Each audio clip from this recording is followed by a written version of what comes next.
we raise these issues. So I'm going to be talking about institutionalized racism and unconscious bias in mainstream British society. And this is another thing to talk about as well. There are many Muslims who are involved within the Home Office, who are involved with mainstream society, who are involved with statutory organizations, who have been major blocks and who have been major perpetrators of racism against Black communities. Okay, so Brother Ishmael, sorry, let me jump in. I've just got a note from Sister Zayda, but she's asking if we can start again. I think that we wasn't recording, and okay. Yeah, you weren't recording. You weren't recording. Yeah, my bad. Somebody's going to coming in a bit that is not part of BBIB, so we need to get this right now. No, we're ready now. This is the good. So we can start over now, because apparently I can't control the recording from my side apparently, because I tried pressing it, but it wasn't doing anything. Oh, okay. No, yes, I think you have that control. Okay, yeah, so I'm going to go off now. We're going to jump in the mix, so I'll start again. Excuse me, but yeah. A'udhu billahi minash shaitanir rajim. Bismillahir rahmanir rahim.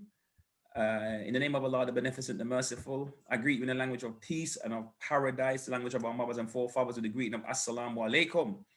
And it is with great pleasure that I start this meeting off. We jump into the mix with BBIB's, we could say, pivotal interface with the Muslim public, with the general public, but the Muslim public in particular. And the subject matter is unconscious bias and racism in the mainstream society and the British Muslim society. Also, a subject matter that can be seen as very controversial, could be slightly provocative and push a few buttons, but at the same time is a very pivotal, important topic that needs to be addressed.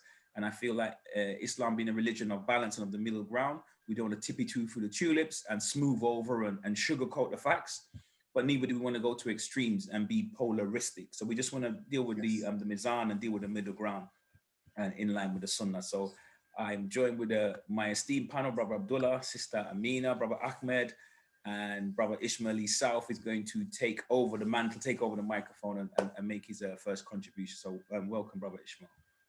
Thank you very much, Brother Bilal. Thank you very much for my esteemed co-guests. I'm going to be touching on institutionalized racism and discrimination within mainstream society and the root of it, because as we know there's racism and discrimination within the Muslim community, which I'm sure our dear Brother Abdullah and Sister Tia and our other guests will be touching on. But I'm going to be touching on racism within the mainstream society.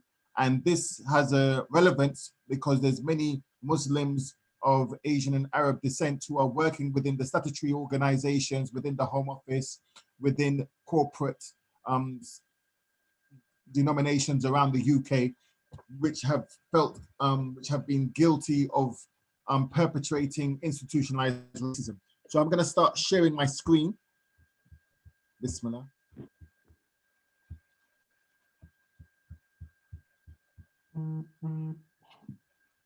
Is it come up? Yeah, it's coming. Okay. Yep. Bear with me.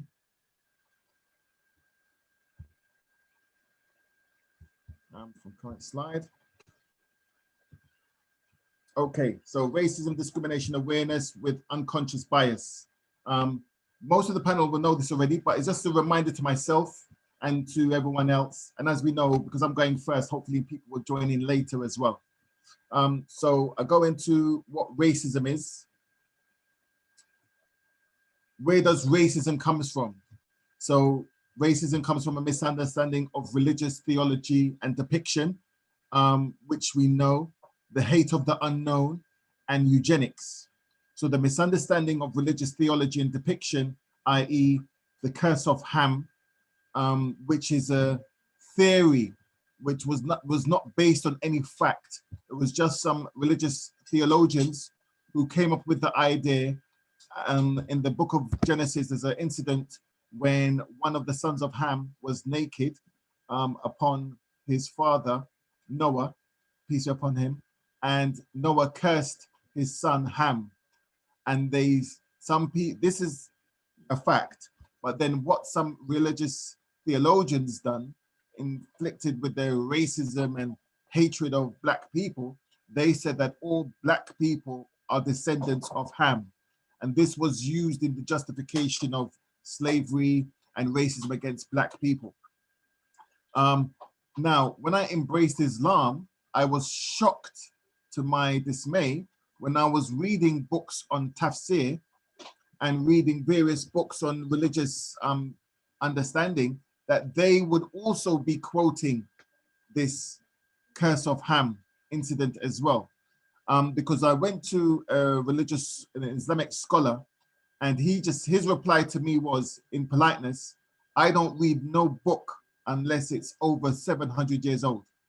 Because his response was, many of the books after 700 years old have been infiltrated with this rubbish. We know about the hate of the unknown, and then we go into eugenics, negative, positive characteristics due to the racial genes. There was a British scholar by the name of Francis Galton who used the theory of racial superiority of the European. Data. Now, new data from the NatSense authoritative British social attitudes obtained by the Guardian newspaper has said that the racial intolerance and prejudice against those races has risen overall in the past 10 years. Okay, so this according to was stated in the Guardian newspaper.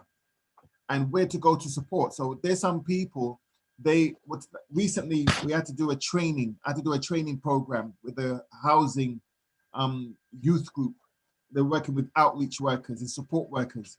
Now there are some people there, because they don't have no interaction with people of color, meaning Black people, Asian people, or people of the Southeast Asians, they never knew certain terminologies, they never knew what was right, they never knew what to say. So I thought it is imperative for us to show some people need education, because we take it for granted that we live in multicultural communities, multicultural societies, and our friendship groups are very multicultural, but not everybody has this luxury. So I always recommend people who are not aware on how to address people of various cultures, heritages, and backgrounds. Let's go to the Samaritans, show racism the red card, or the NSPCC. Now, this is a disclaimer and a healthy critique. When we talk about racism and discrimination in the UK, many people seem to think that we're saying, oh, England's an evil country, we hate Britain, Britain is doomed for hell. What reason why we put this here is because I believe personally that Britain is one of the best places, if not the best place, for a person of African, Afro-Caribbean heritage to be in the Western world.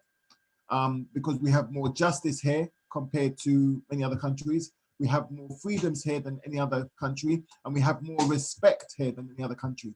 As we know, in places like Saudi Arabia, Iran, Qatar, and even in America, many of our Black brothers and sisters are ill-treated and mistreated by the authorities. Don't get me wrong, they are mistreated here in the UK, but the proportion and percentages are much far worse in other countries. But the little that is here, we do still aim to fight against it. Now, what is unconscious bias? There's social stereotypes about certain groups of people and individuals outside their own conscious awareness. Everyone holds an unconscious belief about various identity groups. Unconscious bias is far more prevalent than conscious prejudice and often incompatible with one's conscious values. Certain scenarios can activate unconscious attitudes and beliefs. This is according to the Office of Diversity and Outreach. Racial profiling.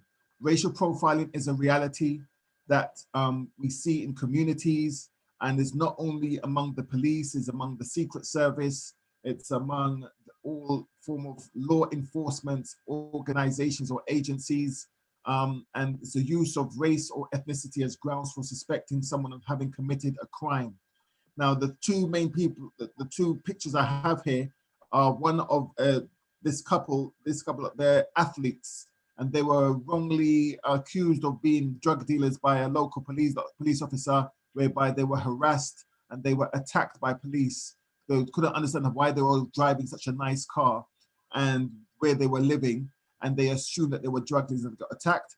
The second person here the gentleman with the beard. He's a bank manager.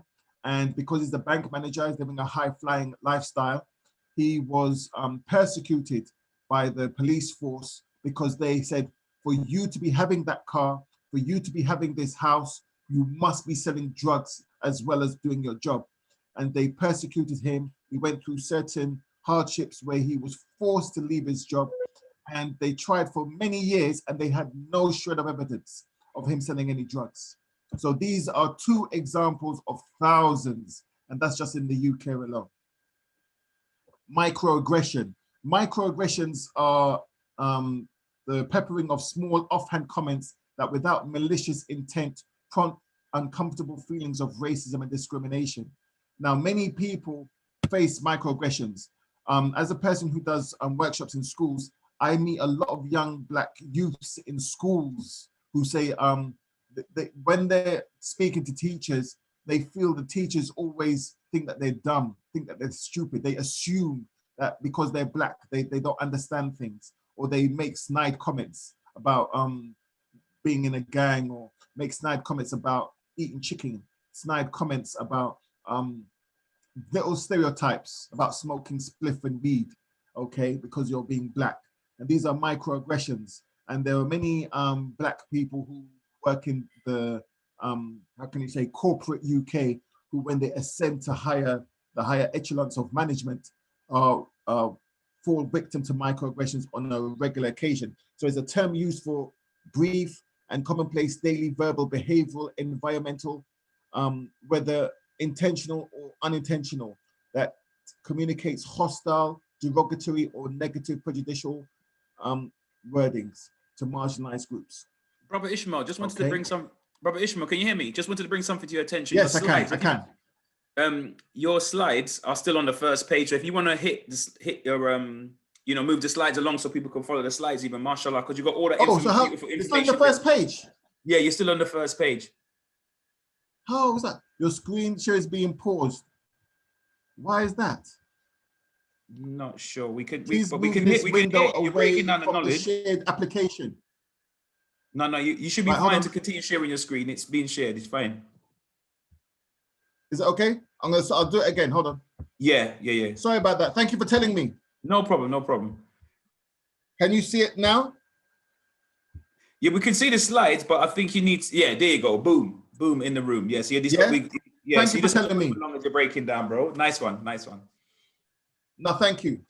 So just to confirm, so the next one is white privilege. Can everyone see this screen? Absolutely. Great. So white privilege is a reality. We know that the government recent legislations and what has been said recently in the House of Commons is that white privilege doesn't exist. I politely and respectfully disagree. And this is showing an example of and explain what white privilege is an earned advantage based on race, which can be observed both systematically and individually. And an example of white privilege is that the Oxford University student in recent years, she stabbed her ex-boyfriend who was cheating on her basically.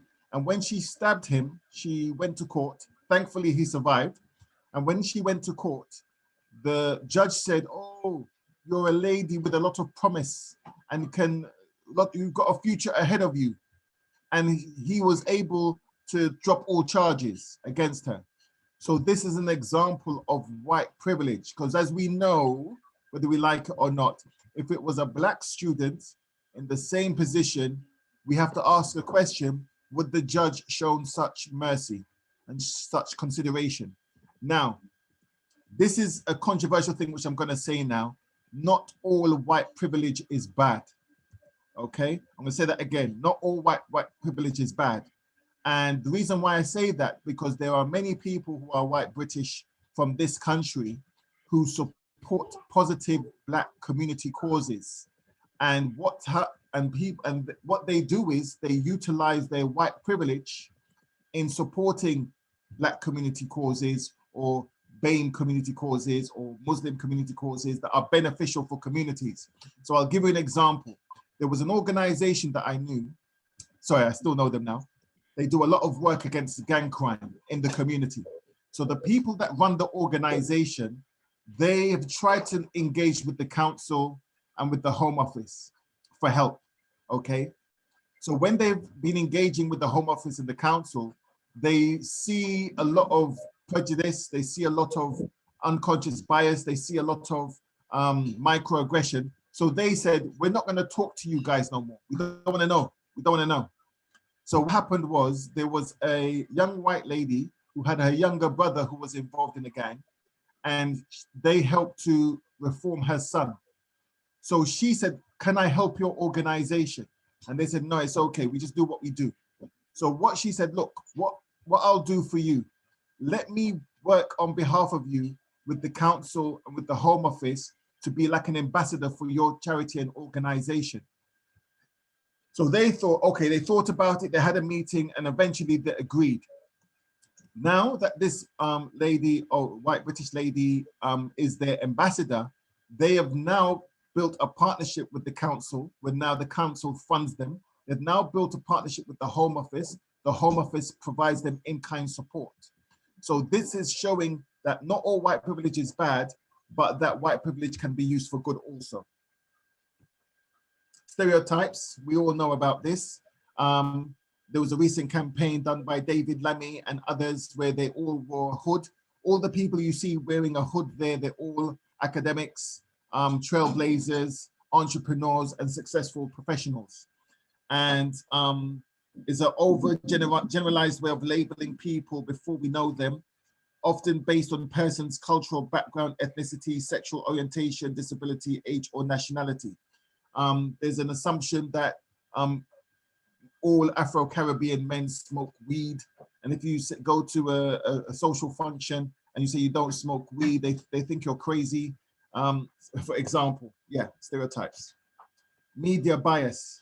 Media bias is rampant in our society, especially the tabloid press. Like a television pundit said, the tabloid media dehumanize us and demonizes us on a consistent basis. An example of this was recently the issue with Meghan Markle, where they showed the newspaper reports about Kate Middleton, and they showed the newspaper reports about Meghan Markle regarding the similar issues and the style of reporting that was given. Okay, and we all know on many occasions, we see, for example, when a Black person is a successful sports person from the country, representing the UK, they win the gold medal, they win a successful championship, they're British, but as soon as they're found doing something naughty or against the law, they say Jamaican born, Nigerian born, Nigerian parentage, Ghanaian parentage. So we see media bias is a real issue. Black Lives Matter. Black Lives Matter is a social media movement that advocates for the non-violence, civil disobedience of police brutality against Black people.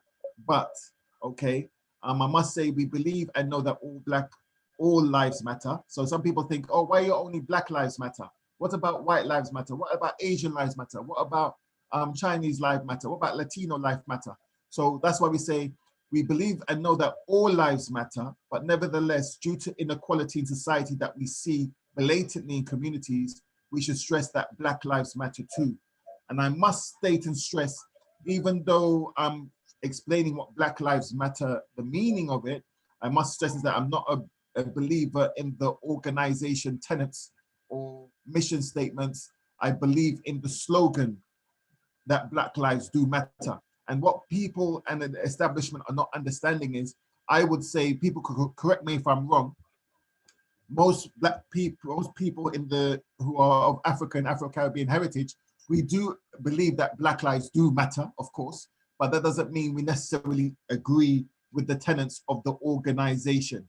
Okay, so there's a big difference with agreeing with the tenets of the organization and agreeing to being a member of Black Lives Matter. Acknowledging great changes made in the UK. Basically, just from my research, there's, like I said, in my opinion, there's been many great changes in the UK over the past 20 years, I would say, 20 to 30 years, I would say. So, and I would say one of the main organizations, one of many, by the way, not just the only one, is the Commission for Racial Equality, whereby they help to break down a lot of racial and discrimination barriers in employment, in human resources, in business, in finance, in many aspects of life around the UK. So I'm just paying homage to the Commission for Racial Equality in fighting against institutionalized racism in the UK. I believe what they've done has taken it to the first step, but there's another 5 or 6, 7 steps to go. Institutionalized racism, when people are saying institutionalized racism doesn't exist, it's a myth, it's made up, it's a load of palaver. It's been proven in the Stephen Lawrence inquiry, and it's been proven in the Lammy report. I must also state the Lammy report, even though it's named after David Lammy, it was given to David Lammy by David Cameron, okay? David Cameron gave David Lammy the opportunity to set up the Lammy report, and he made sure that Sean Bailey, who is the prospective London mayor, to work with David Lammy in providing the Lammy report. So the Lammy report was a cross-party initiative to look into the discrimination and racism within the criminal justice system. Good resources for young people and adults, because at the end of the day, there's many people who are not fully aware of racism, discrimination, unconscious bias. To some people, this is a new phenomenon. This is like a new thing. That's like me discovering gardening. I'm not into gardening. I don't care for gardening, but where I live, I've got a garden. So I've got to start thinking about it now. And it's a way of me, I've got to think of engaging my son in something positive. So I've got to start looking into gardening. So same way I'm looking into gardening, people have to start looking into racism, discrimination, unconscious bias, white privilege, and things like this. So here are two good resources as for young people as well. One's by Dr. John Amechi. He's a psychologist, a New York Times bestselling author. He done something with BBC Bite Size. Also, CNN done something in partnership with Sesame Street, where they had some resources and some videos talking about different aspects of racism and discrimination in society. They're both very educational, and they both make things very simple to understand. Sometimes when people are just talking about racism and discrimination, it can, without knowing, it can come off a bit threatening, it could come off a bit aloof, it could come off a bit condescending, it could come off so many different ways. So to some people who might not want the personality, whatever, I highly recommend what John Amechi has done for BBC Bite Size and what CNN has done with Sesame Street. And how can we stop and reduce racism in society? And I would say more education of Black history in our schools in the UK, especially Black British history. Many people are not aware there's a rich Black British history in the UK, including Queen Charlotte, Queen Philippa, Amelia Bassano, who worked with William Shakespeare on many works, Septimus Severus, who's a Roman emperor who lived in York in the UK, the Moors, and many other. So we need to look more into Black British history in our schools, so our young people get to see that our history is not just slavery. We've contributed more to the world than slavery. So our young people need to see, our young people as African, Afro-Caribbean, as well as white, British, Asian, Arabs, and so forth, need to see that Black people have made major contributions to society as well. Engage in mentoring programs, acknowledging Black British accomplishments and achievements in society. Also challenging stereotypes in society. We need to promote more positive role models in business, academia, science, and media, and regular, thorough, holistic training of statutory, civil service, criminal justice system, police, and corporate organizations, as well as schools. And for further resources about racism and discrimination, Hope Not Hate are very good. So without further ado, I'd like to thank BBIB for helping me to be part of this. And I can't wait to hear my other panelists, Sister Tia, Brother Abdullah, and Bilal Hugh. Thank you very much. Brother Ishmael, Yes, brother. that was, thank you so much for that presentation, because you covered a lot of ground in a very short period of time. I'm aware that we've got Sister Tia coming up next, but at the risk of waiting to the end to answer all of the questions where people may forget questions or whatever, I was thinking it might be best to prompt you with a few, maybe to answer at least a couple of questions before we move on to the next speaker, just to give the sister time to settle herself and get her notes together and get her composure all. I'm sure she's fine, but we could jump with that, because I know you talked about racism. There was some questions around definitions. You mentioned white privilege. You also mentioned the very important distinction between, one, Black Lives Matter in the context of meaning all lives matter, but there's a problem with Black life as in fatalities and police shootings and things of this nature. So that's the context. And also making this very important distinction, Black Lives Matter, the organization with a kind of ideology, left-wing ideology, and then Black Lives a slogan, where the lay person that's Black hears the word Black Lives Matter, say, yeah, of course, man, I'm gonna march with that. But they don't mean I'm part of the left-wing whole agenda. They don't know nothing about it. They just know that they want to see their people get justice, yeah? So I know you made that very important point. You mentioned the Lammy report, and just to mention, and I think the Stephen Lawrence inquiry, but I mean, this conversation goes even back to Lord Scarman, back to the 1980s after the Brixton uprising or riots, depending on how you want to term it. But they've been looking into race and racial inequalities in this country, specific to the Black community, for a number of years. Yeah, so that was very cool that you brought that up. Black contributions in terms of some of your solutions. I know that you mentioned Black contributions to world history, world culture, world civilization, which is important to put that on the agenda to bust up many of the stereotypes. But I want to throw a question to you. Dr. Said has asked a question about, what is your understanding of the term race and racism? What's your kind of definition or understanding of that? So touch on race. That. Okay, I believe personally we've been made into different races and tribes, so we may get to know each other as it's studied in the Holy Book. I recognize we are of different races. Myself, I'm of the African Caribbean race, okay? And racism is when I believe that I look on you as less of a person. That's when it's racism. I look on you as less of a person. You're lower than me. I look at you derogatory. I look at you with no respect, of no value. That's when it's racism. That's my opinion, because there's many people, I believe we should be thankful of who we are. So for example, I saw an interview with someone.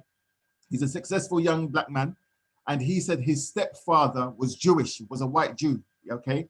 And he said that his white Jewish stepfather told him to have pride in who you are, okay, as a Black man, but don't hate on other people. Don't look down on other people, because that's racism. So when he said that, I said, yes, I agree with that 100%. So I do believe as people, we should have a sense of identity and culture of who we are, and we should have mutual respect of other people, of other races, ethnicities, backgrounds, and cultures as well, with a mutual respect. But what we're not seeing that today. We're not seeing mutual respect. No, I thank you for that, Ishmael. I've got one more question to come from the floor, but I just wanted to just chuck maybe add in something. I think one of the advantages of being the commentator, you can chuck your own opinion, but never having to give a speech.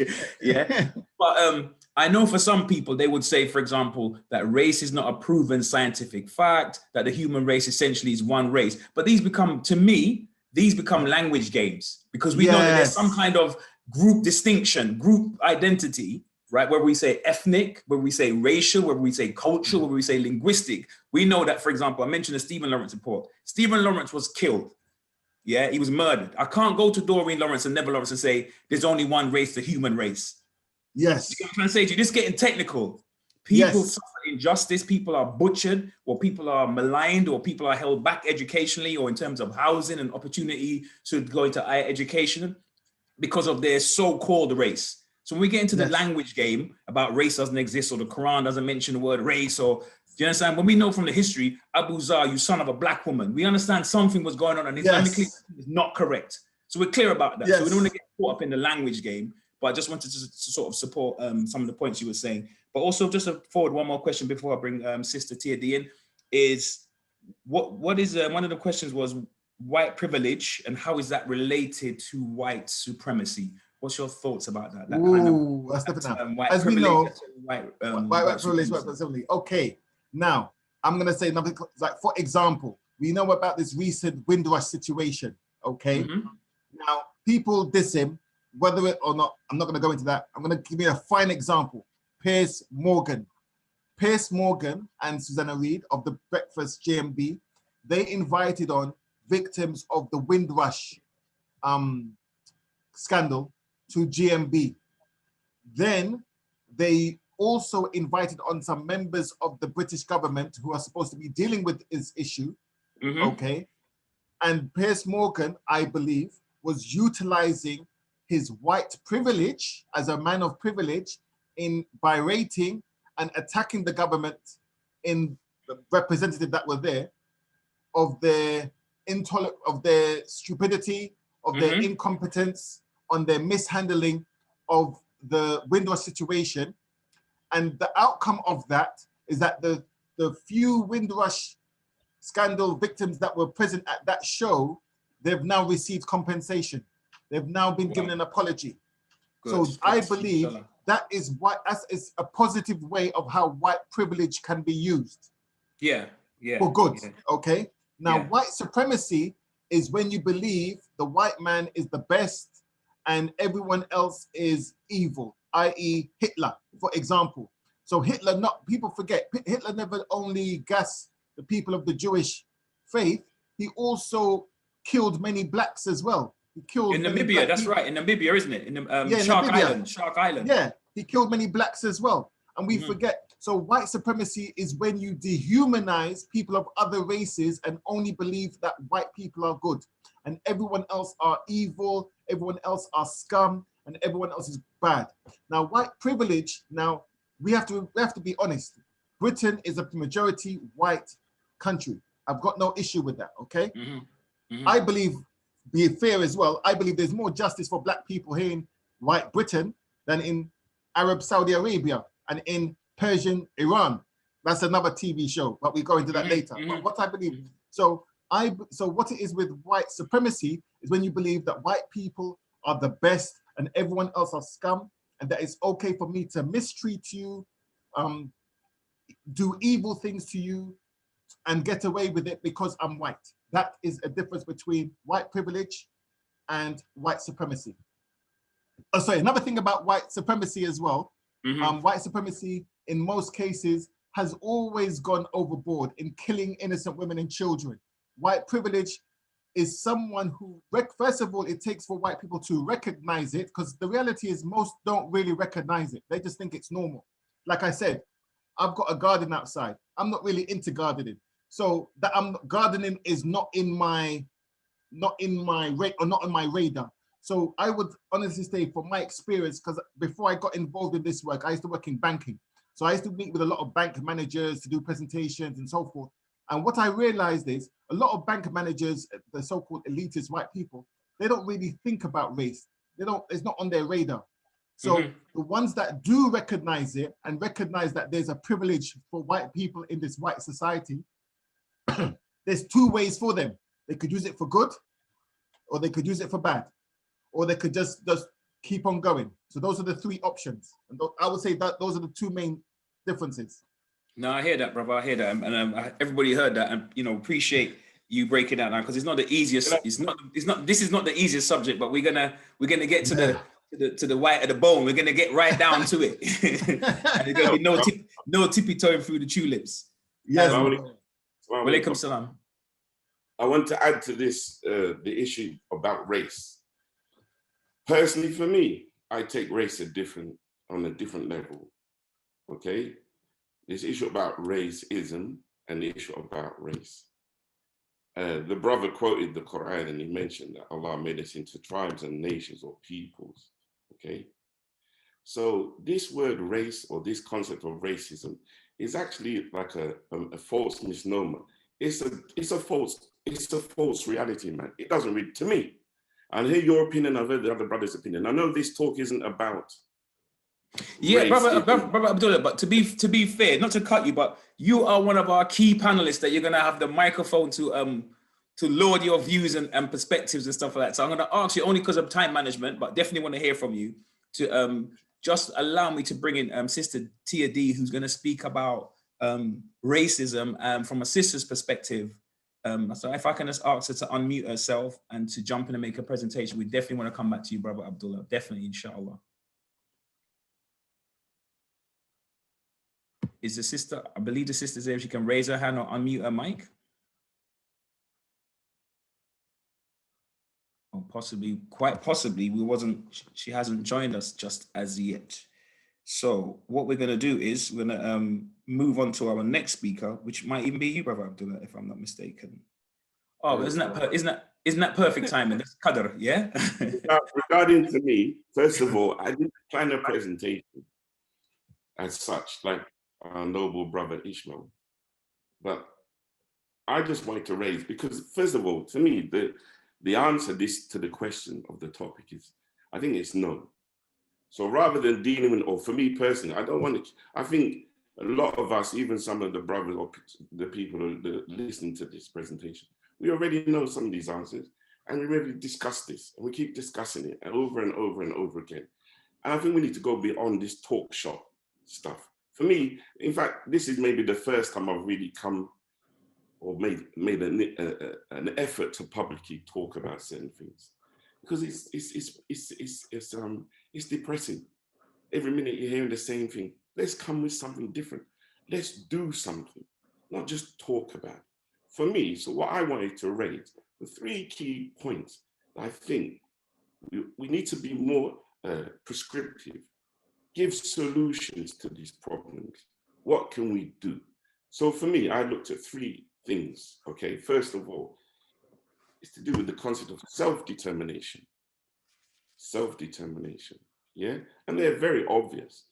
Economics, education, and the idea of community. Now, for us as Muslims, yeah, as you know, this is a very sensitive issue, that issue of race, the issue of prejudice. Now, for me, I take prejudice. This issue of racism, which I will come back to. I know I'm from Bani Adam, okay? Bani Adam is one people. We are descendants of Adam. I know about the jinn from the Quran. That means another set of beings, okay? So for me, this is the only difference I see. There may be other types of other beings, but I don't know about them. I know about the jinn beings and the human beings, the Bani Adam.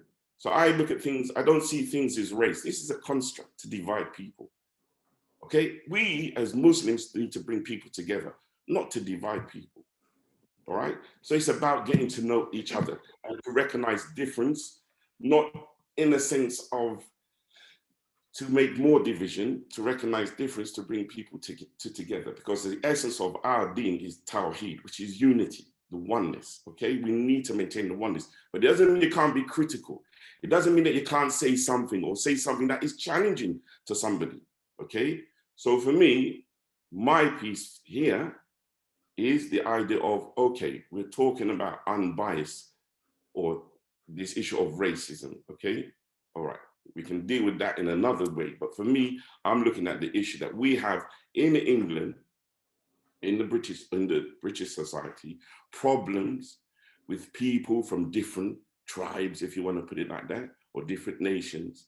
The idea of coming together, the idea of sharing, the idea of communicating, issues of marriage. So what is the solution? For me, I look at the solution as, if somebody doesn't want me coming to their masjid, I'm going to move on, mate. Why do I don't have to beg you to go into your masjid. I don't have to break down the door to go to your masjid. I will need to build a masjid for myself and people who think like me. And regarding to me to running the Black Muslim experience, there are people on the Black Muslim experience who are not Black, if you want to put it in that context. There's people from all different cultures. And you know, really, what's the point? The point is that we have a similar worldview, or we have similar aims. So for me, I know, yes, I've suffered prejudice being a Muslim, coming to Islam for a long time. And I know many of us we've felt the effects of it. But now let's go forward. For me, it's 30 years in the talking, you know, that's a long time to talk too much. Let's do something. And let's work with people who feel the same way, who want to do something constructive to bring about change. Now, in my community in the UK, we lack certain things. So let's first look at ourselves. We lack the concept of community. We lack certain education. But for some of those who have an education, come, educate people. We got a lot of youths. We got a lot of children who need support. Well, we got a lot of educated people too. Do something. And not only just do it, mate. Do something for nothing. Do something really charitable. Serve humanity. Serve people as a Muslim to show them this is really what Islam is about. I'm not here thinking that I can prove to everybody to listen to me and to believe everything I say, and I've got the solution to every problem that the Muslim world has. No, in fact, the Muslim world is in a terrible situation. But at least I can do something. At least I could turn around and be able to teach a little youth something. So I think it's a collective some things that can make us into a big something.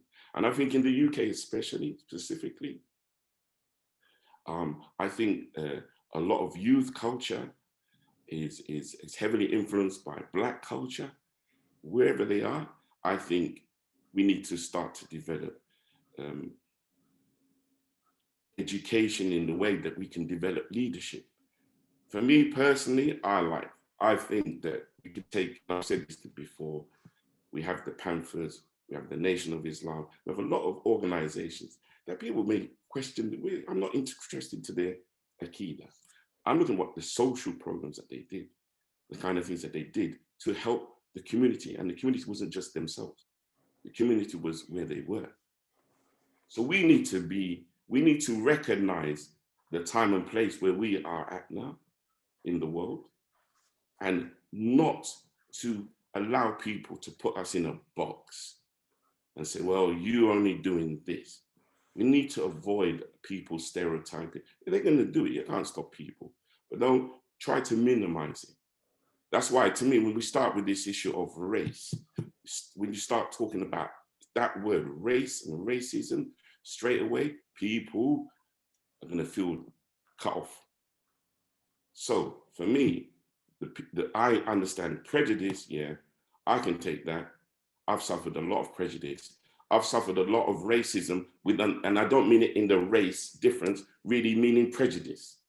See, it's like a play on words, okay? Which is exactly like how Christianity works. It's just a play on words, word association with concepts. And then they throw it at you and they get you believing in things that you're even confused with. You don't even see things clearly.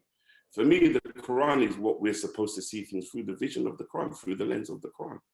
See reality from the Quran. Like I said, no one person at the moment can give the complete solution to the problems that we have in the world as a Muslim, okay? But we can do something. And for me, I look at the Prophet Muhammad Sallallahu Alaihi Wasallam, and I think at the time when they were in Mecca, and the issue was to education, to educate people, and to take it from there, step one, step two, right? Rather than going ahead of myself. That's just my opinion so far. So you can continue. Okay, all right, excellent, excellent. So that was Brother Abdullah. Let me, if I can summarize, you spoke about not believing in the concept of race, but in definitely believing in the importance of economics, economic development, education, and community. You mentioned about the Quran, the Quranic perspective, and seeing people in tribes. And you also mentioned something very crucial. Just wanted to bring back to people's attention while they get their questions ready, although we've had a few come through, but just giving people a chance to formulate some more of their questions, whether they want to put them in the chat room or to unmic themselves or put their hand up, and we'll bring them in a few moments. Because at the end of the day, this is a community conversation, and it's a dialogue, not just a didactic teaching when you come and get a speech, but we want to hear people's contributions and reflections as well as their questions. But you mentioned something else about this self-determination, this doing for self. If I'm not welcome, paraphrasing, might be butchering your eloquent words, but if I'm not welcome in the next man's mosque, then why not just chip in and build up my own thing so that I don't have to go to a space where I'm welcomed. Something of that nature was said, and you emphasize the Quranic perspective. So I know that you only spoke briefly, but you did raise a number of really important topics, even in that very short period of time. I just have to bring a question about the issue to do with race existing or not existing. The Quran talks about, so the question is, the Quran talks about tribes. So Allah is clearly outlining that there is some kind of ethno or whatever the language is, but there's some kind of identity that people carry, whether it's based on language, skin color, height, weight, whatever it is, but there's tribes, right? Now we have modern tribes now, right? Economic tribes, whatever they are. But there's different identities. Human beings group themselves. And although the word tribe is mentioned, the Arab/Muslim world is riddled with tribalism. So it's not as if the word race, the question is, does the word race automatically inherently become subject to prejudice as any different to the word tribe, for example? Because the Quran mentions tribes, but we still have a Muslim world riddled with tribalism. What's your answer to that question? You're asking me, yeah? Yeah, well, sorry. First of all, you may ask. First of all, for me, in my little understanding, yeah, whatever I've learned so far from a Muslim, yeah, is unity. Anything that causes disunity, wherever you see disunity, you know it's shaitan. End of it.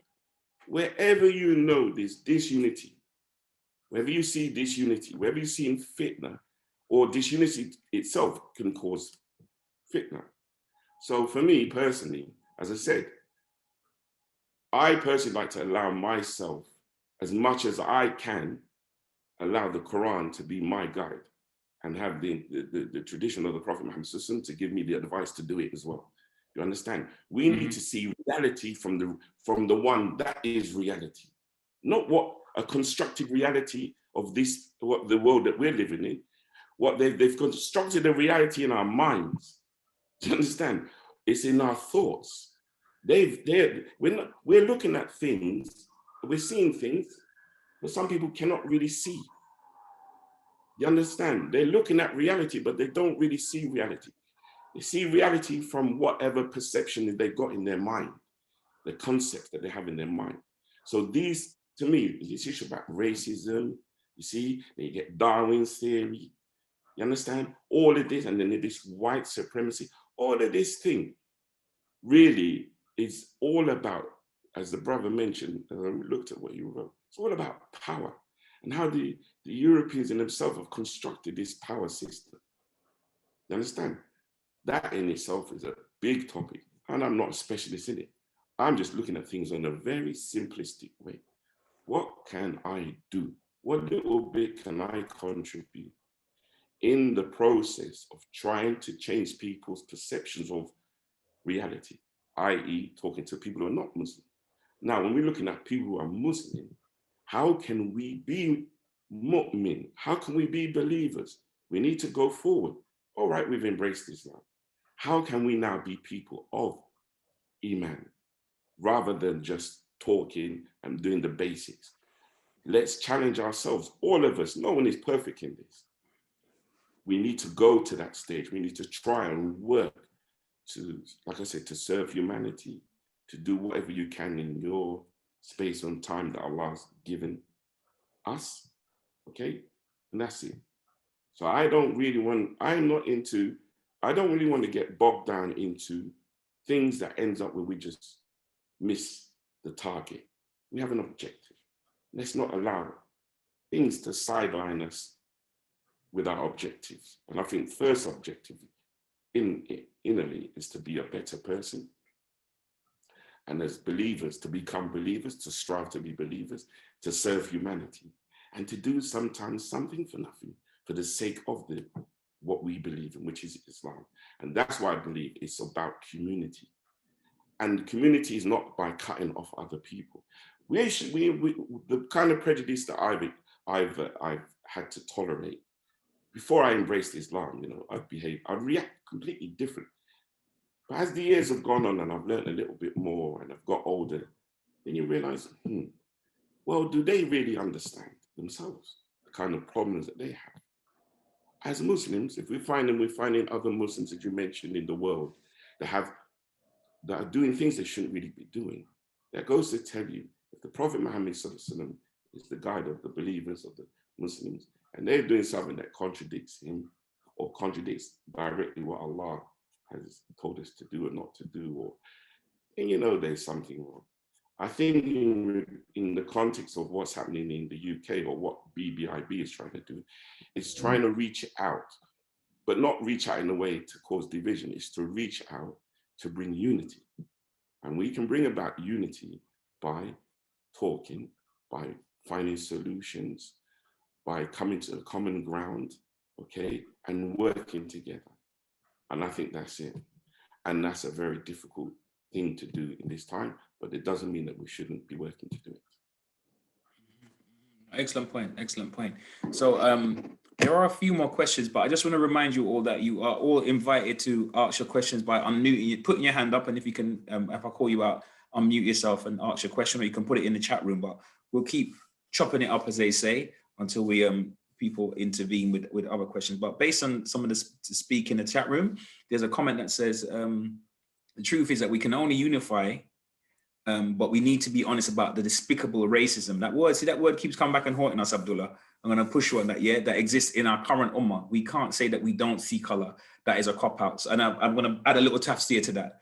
Somebody, these brothers go in a masjid or interact in Muslim spaces, right? African Caribbean brothers, for example, and they receive various types of microaggressions. We're using all these different fancy words, but they've experienced some kind of prejudice, negativity, bias. You ain't really in this thing. You're part of the out group. Are you really Muslim, in fact? They experience that. And then there is other senior, clerical, knowledgeable people. And so far over the last 30 years, their way of addressing that is not with policy, not with protocol, not with principle, but just with the kind of concept. You know, Abu Zaz, they said about, you know, your mom's a black woman and this, and put his head in the sun. You know, there's no color in Islam, brother. There's no color in it. And that's kind of done. But almost like the prejudice or the action still exists.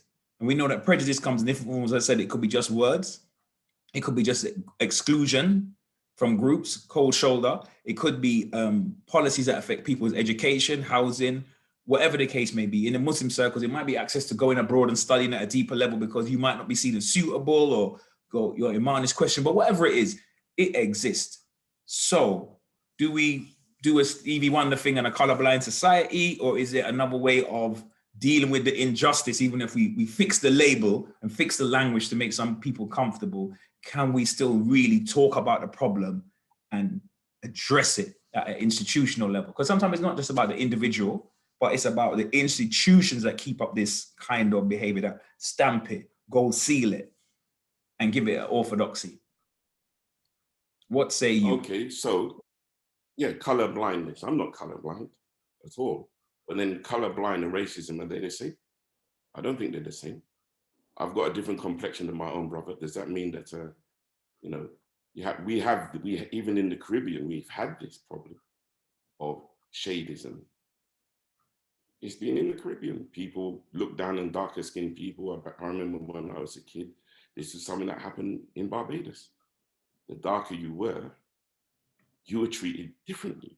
But they were not the same, if you want to put that word, they were the same people, and I'm not going to say, I'm just using this word for this reason, the same race, the same tribe, but even in their shadism. No, I don't deny that there's colorism, but I'm of my personal opinion is that there's a time and a place for certain things. So do we come out stamping on certain things, or do we start from somewhere? You have to start from somewhere, you have to build something, and then you can take on other issues. That's my opinion. I don't think we start, but we are in the UK. Yeah, there's many brothers from our community who want to do something. They're not financially sound enough to do certain things. We don't have entrepreneurs the way other communities may have. So we don't have access to certain funds. So the whole idea is, oh, you don't have access to it, you need to create it.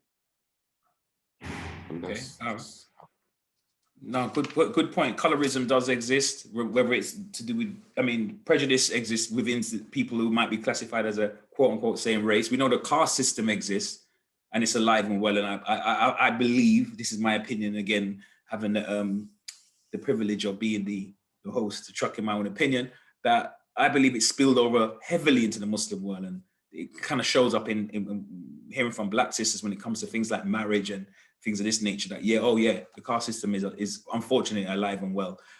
Brother Ishmael, I just want to get you to unmute your mic, because since we have so much time on our hands, because the sister Tia D hasn't joined us, I'm going to throw another question in for both of you to answer, but I want you to come in as well, Brother Ishmael. I think I'll throw it to you first. It's from Brother Muhammad, and he says, do you feel that when imams, scholars, try to address issues around anti-Blackness, some of them don't do it properly due to a lack of understanding in a social sense? So they kind of fail to have a larger impact because of the lack of the understanding in the kind of social context. What's your thoughts about that, Brother Ishmael? My thoughts on that, because I've witnessed that numerous times when you see an imam with a lot of Black attendees, and because they have no understanding, they haven't bothered, with all due respect, I know it's going to sound a bit cold, but some of them haven't explored the Islamic history of Africa and the Caribbean and the diaspora. The only way they could relate is by saying Bilal was a Black slave. So I am of the opinion that we need to take action and encourage these imams in the UK to make it compulsory when they learn in English to learn Black Muslim history. Because we have to understand we're living in a multicultural Muslim community in the UK. So there's a big, and the Black Muslims who are of African, Afro-Caribbean, dual heritage, Somali, Sudanese heritage account for nearly 20% of the Muslim community in the UK. So these imams who are calling themselves representatives of the Muslims community need to know Black Muslim history, Timbuktu, the Moors, the Saracens, Mansa Musa, learn about Askia Muhammad, learn about Nana Asmau, learn about our women scholars. And the reality is most of the imams, with all due respect, okay? I look at myself, I don't really know much about Asian Muslim history, so I'm guilty too, okay? But we need our imams to learn Islamic African history too, because they have a responsibility to understand that Islam is not just an Asian religion, it's not just an Arabian Peninsula religion, it's not just a Turkish Ottoman religion. Islam is a multicultural religion. I think that's the root of the issue. I'm going to push you a little bit more, Ishmael, before I bring Brother Abdullah in. No. It's just, you mentioned something that triggered a thought in my mind. Yeah. That certain spheres, geographical locations in the Muslim world, all part of the Muslim civilization, whether it's from Mali to China to different parts of India, and the Arab world, and even the Arab world, certain places take the Gulf states take precedence and stuff like this. But do you think it's related to colonialism? Because I've spoken to an imam that I got a lot of respect for, and I know him a lot of years. He's a good brother. And when I started to speak to him about Mansa Musa, I'm just in a conversation, because he kind of came to me innocently with the saying, well, your name's Bilal, and yeah, Bilal. And when I started, and I obviously probably unconsciously got my back up, so I started to talk about Mansa Musa and naming about, Tariq Ibn, the Gibraltar named after a Black man and stuff like that. And he looked at me, he looked at me blank and kind of went, "No, I'll be honest with you, I haven't heard about it. I've heard about that stuff." Yes. And he's a very knowledgeable person, and he works with a lot of, I don't want to kind of blow him up where he works, but he works with a lot of African Caribbean young men in particular. So it's kind of weird. Or not weird, but a travesty that he doesn't have this insight, and he's doing this youth work or community work with these young people. Yes. Do you think it's related to kind of like the Muslim societies were colonized, and so there's a specific anti-Blackness that has a context to all the different prejudices that exist, but in colonialism, it's kind of like a kind of European caste system. Well, you're not that bad because at least you ain't the Black guy at the bottom of the food chain. Yeah. So I'm kind of in the middle, I'm in the buffer zone, I'm the brown one. Well, I'm a lighter brown, well, I'm a nearly white. So it kind of plays out in the Muslim world as well, post-colonialism. What's your thoughts about that? Yes. Okay, my opinion is that whether we like it or not, the Muslim world has been highly affected by colonialism. And they've got the caste system, even though they said when Islam came into certain regions, the caste system went away. That's a lie, because the caste system is alive and well, especially in Southeast in Asia. Within the Asian subcontinent, they've got the caste system, and whereby at the bottom are the untouchables. They try and call them the Dalits now. And when you look at the most of the untouchables, they look like me and you. With maybe some of them have straight hair, some of them have curly hair. Okay, and many of them are mistreated, ill-treated on a regular basis like nothing, and it's standard. So when I'm seeing so-called mainstream Muslim activist organizations quoting Malcolm X or whatever, I've never seen any of these organizations talk about the injustice of our Black Muslim brothers and sisters in Asia, in India, Pakistan, Bangladesh, who are going through harsh treatment. If anyone doesn't know, Google the untouchables of India, and then you see the reality. Not even that, within the Arabian Peninsula, I know, and I'm sure you know, we know people who've gone to Saudi Arabia, yes, who've gone to Iran, who've gone to Qatar, and a few other Arabian Peninsula places, and Black people are, not all, there are some who are treated well, especially a lot of the ones who go to teach. I must be honest, I've heard a lot of good raving reviews, but many of people who go there to study Islam or just to live there generally are ill-treated. I've met many Muslims say, brother, I'm going to Saudi to make hijrah. I always say to myself, I'll give you 10 weeks. Sometimes I get it wrong. Sometimes they come back in 11 or 12 weeks. Yeah, they run back because the harsh race. So these and I've met many people who've told me the racism that they've received from people of Arab heritage and Asian heritage is much worse than those of white British heritage. That's deep. That's deep. Real talk. Real talk. Okay. So thank you for that, Brother Ishmael. Thank you for that. Brother Abdullah, the question was about, do you feel that the imams / scholars address issues around anti-Blackness properly, because they seem to struggle because some of them don't really understand social context, so in the social sense, so they fail to have an impact. What's your thoughts about that question / comment? If they fail to, then educate them. If you know that's the problem, is the solution. They don't know, teach them. And there are those who do know. But maybe in the UK, perhaps we have a lot of those who don't know. So if they don't know, there should be then some way of outreaching to them. That's probably one of the things that BIB should be doing, is then filling that vacuum. Okay, if somebody doesn't know, or just say, well, we have some information, we can share it with you. There it is, give it to them. Finish. And I mean, this is something that has been discussed in the sense of there's a number of training courses that BBIB have formulated related to educating, as opposed to just crying out and labeling, but actually breaking down these different terms, even if they are social constructs, wherever they come from. We live in the English-speaking world, so we've put together different training programs that really address anti-Blackness and racism. And I just want to throw this in before I read out another question, is that part of BBIB, the Black British Islamic Bureau, is a coming together. So it is a level of unity, because there are people, although we're all Muslim and in the organization, there are people who are not Black that are part of the organization. There are also people who are from different organizations.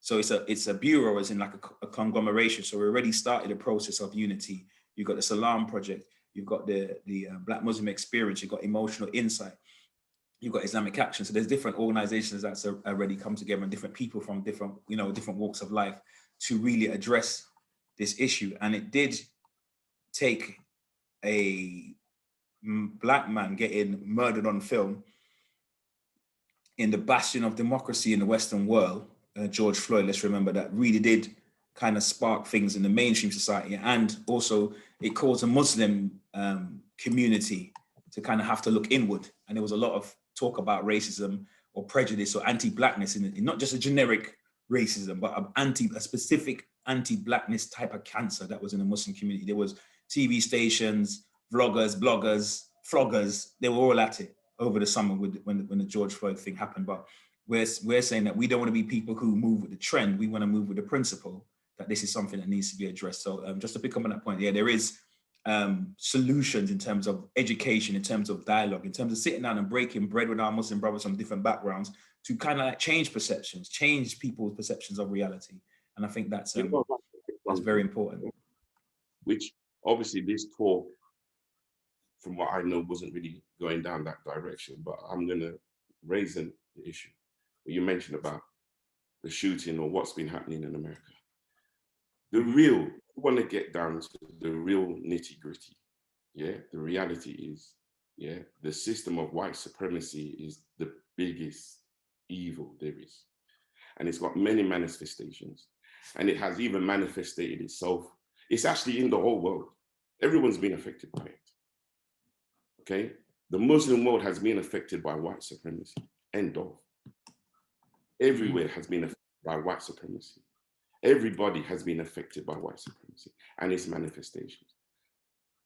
But now, for me, I know that is in itself is another topic. Okay, that is a big topic, but that's a reality. So I understand why the brother may turn around and mention about we need to understand white supremacy first, yeah, or understand the system of white supremacy, really, because the system of white supremacy really is the system of disbelief, absolute disbelief. And its manifestation, one of its major manifestations is Christianity and how it came about. I was really looking at to talk about solutions for us, what we got in the UK. I wasn't coming with a grand theory to solve the solution of the world's problems. We know it's already is Islam. I know it, okay? But to come down to, yes, all of us have been, I'm speaking English, that's proof. All right? My parents speak English, so that's the proof that all of us have been affected by it in one way, directly or indirectly. Okay? That is a major problem. And the Muslim world has heavily, heavily, heavily been influenced by it. I'd have to agree. I'd have to agree. And I just wanted to push the boat out a little bit or give it some context in terms of my agreement. Africa has been heavily affected by racism, white supremacy, but what I think some people struggle with in the conversation when it comes to do with racism and white supremacy and unconscious bias. Sometimes I think people read in between the lines as if it's saying that, well, all black and brown people are good and all white people are agents of white supremacy. Or when you use words like white privilege, it means even the white guy that comes from somewhere in the Midlands or up north that comes on Jeremy Kyle with no education, can't read, bad skin, bad diet, and is, like I said, on a Jeremy Kyle show, we're supposed to believe that he has some kind of privilege that, you know, those of us that have had the chance to go to university or work in a profession feel that he's got more privilege than us. And it's like, it's a little bit too black and white. It's very complex. In fact, many people who, the reason why white supremacy exists and flourishes and still survives is because there are non-white people who support it and bolster it at senior levels in different places, or just in our daily lives. For example, you might go to a black country and they've got the biggest white Jesus up on the stuff on the wall. For example, blue-eyed, Nordic-looking, like Norwegian-looking image of Isa. It didn't come from Norway. So it's not a question of all white people being bad. And we know there are white people of different faiths who are people of justice and people of integrity as well. So it is a complicated conversation, but I know that it gets uncomfortable because some people may feel like, but I know so-and-so, and he's a good guy, and he's like white, and he's my friend, I've known him all my life, or when I was jammed up, he was there for me. So what does that mean about him? But it doesn't mean that, but I know sometimes it's because it's an emotive subject, it sometimes pushes those buttons. I'm going to throw out another, or just make a comment as well. I'm trying to keep up with the chat room. So there's a brother Alessandro that said, thank you, Brother Ishmael, for your thoughts. I was hoping to hear your meditations on the following words of the late, great Malcolm X. Progress is not the knife out by 3 inches. Progress is not by the knife out by 6 inches. Progress is not even taking the knife out in its entirety. Progress is taking the knife out of the back and allowing that stab wound to heal. What say you, Brother Ishmael and Abdullah, in that order? What's your thoughts about that? The brothers just, yeah, I agree with the brother 100%. And I can't wait for Sister Tia to say her piece too. But yeah, I agree with what that brother just said. I've got nothing more to say. Mm-hmm. Yeah. Okay, Brother Abdullah? Yeah, agreed. Cool. Can I just get Sister Tia to raise her hand if she is in the room? I believe I can see that she's with us. Can she just raise her hand? Oh, excellent. Good stuff. Okay, so Sister Tia, thank you for getting in. We would like to invite you to the podium to speak about Black Muslim women's experience in the community, vis-a-vis unconscious bias, vis-a-vis racism.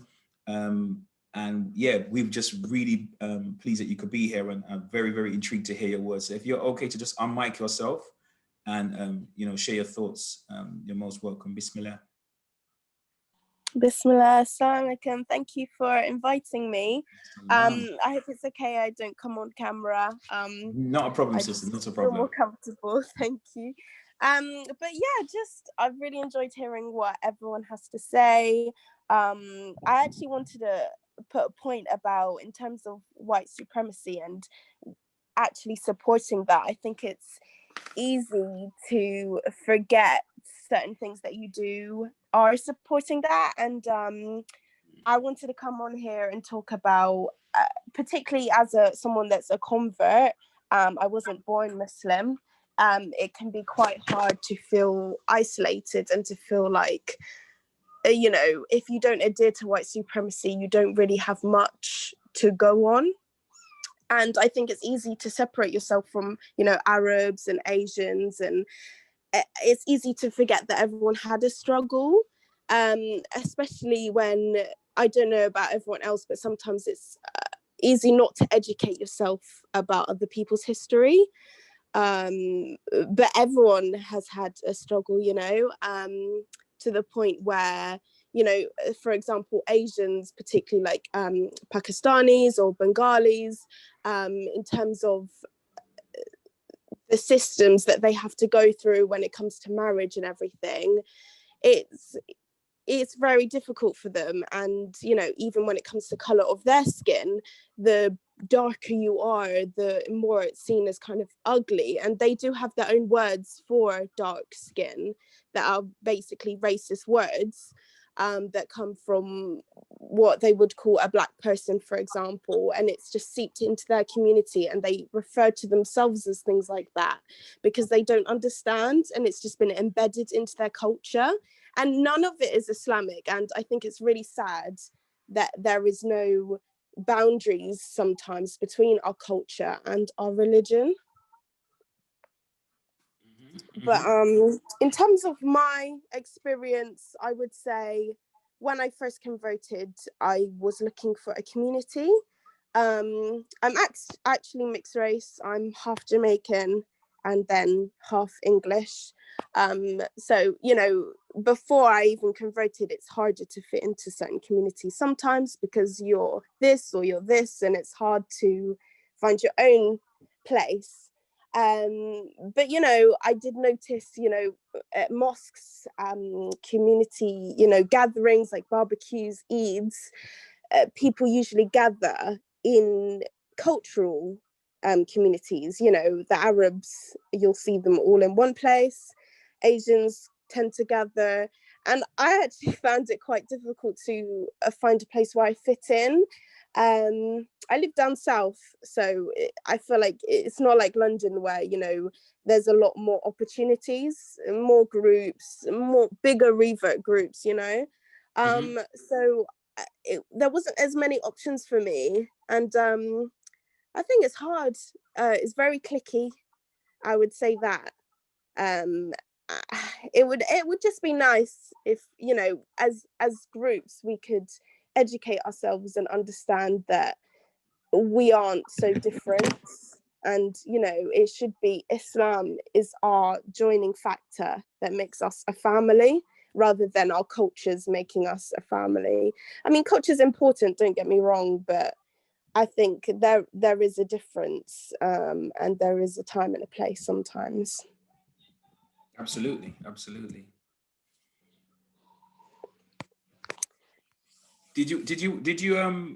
have you finished your remarks, or is there anything more that you wanted to add on, sister? Because we're so intrigued to find out, because the gender dynamics play into bias as well, or power and relationships. So it's kind of interested to find out from a sister's perspective of how that has played out for you in particular. You mentioned being reverting to Islam some time ago.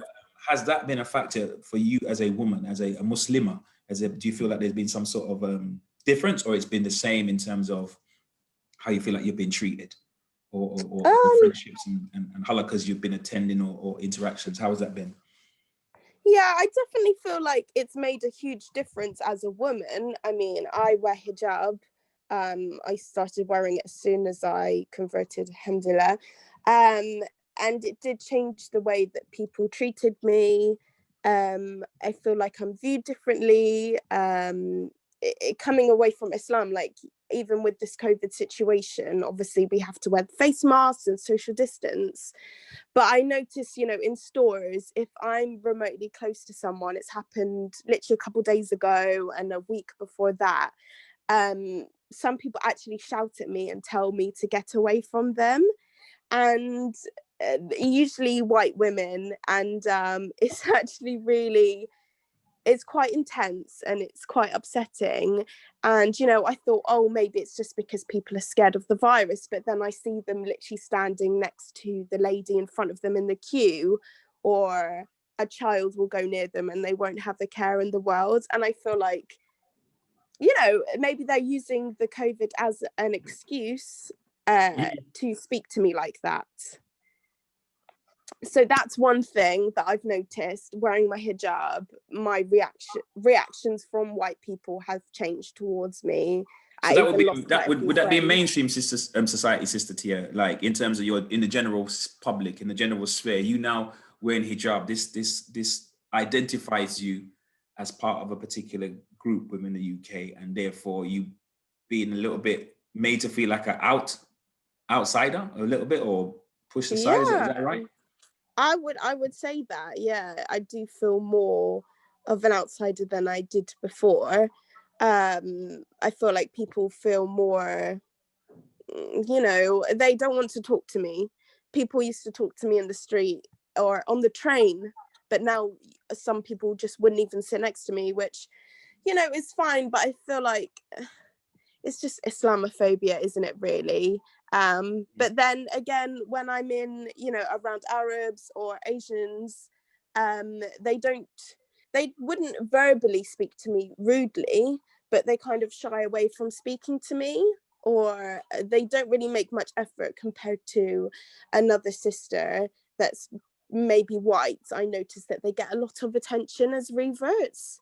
So I don't know whether that's just coincidence or whether it happens to a lot of other women. It's hard because I don't actually get to speak to many women in the same situation as me. Something more personal, I was offered marriage proposal from an Asian man, and his mother actually said no because I wasn't of the same race. So that was quite difficult. It's quite kind of shocking for me. I guess as a mixed race person, I'm used to races mixing. That's part of who I am.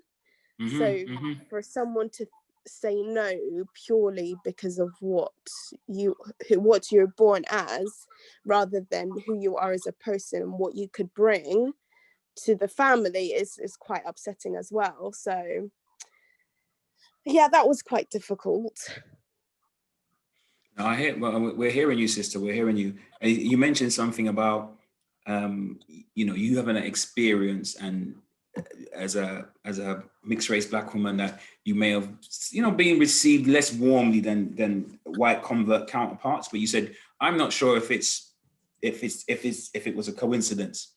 And I can't necessarily speak about your experience, but what I can say is that being a Muslim for over 28 years, I've heard a whole lot of Black Muslims have the same coincidental experience in relation to the white revert counterpart brothers and sisters, with respect to whether it was marriage or being, just received more warmly or favorably. unfortunately. But we are, as a Muslim community, a work in progress. And so we have to speak about these things, these uncomfortable truths. And it's probably like an occupational hazard of mine as a therapist, that you need to bring it into the room as part of the healing. But what we don't want to do is sweep over it by, we don't need to speak about this stuff. We don't need, and moving on swiftly. When people have, it's affected people's lives, people need to vent, there need to be spaces where people can share how they felt, how it impacted on them, because we're humans, as well as coming up with strategies and policies to move forward. I think they both go hand in hand. But I understand that it can be a little bit uncomfortable. So we sometimes we feel like, let's just not talk about those things because they're horrible. And if we just don't mention them, they'll go away. But they won't go away. Actually, we do need to name them. So with much appreciating the perspective from the sisters side of the Jama'ah. Yeah. So I wanted to throw another question at you because there's a few coming up in the chat room. I'll throw this out to all the panelists, to Abdullah, to Brother Ishmael, and to yourself as well, Sister Tia. I'm going to paraphrase based on my memory, but recently there was something on the BBC, a series by Steve McQueen, the writer, about Lovers Rock. It was a series called Lovers Rock, and there was one episode about the Black Supplementary School that came out of the history in the UK, where systematic racism, young Black boys in particular were being targeted and excluded from mainstream school and sent to what they used to call back in those days special schools. And families were led to believe, oh, it's special as in like this person's doing well or something like that. But it meant educationally subnormal. I think there was a name as well that they used to kind of like put in the small print. And so a lot of, gifted, possibly potentially brilliant young black males were kind of siphoned off into this second strata, lower strata of education. It would affect their life chances.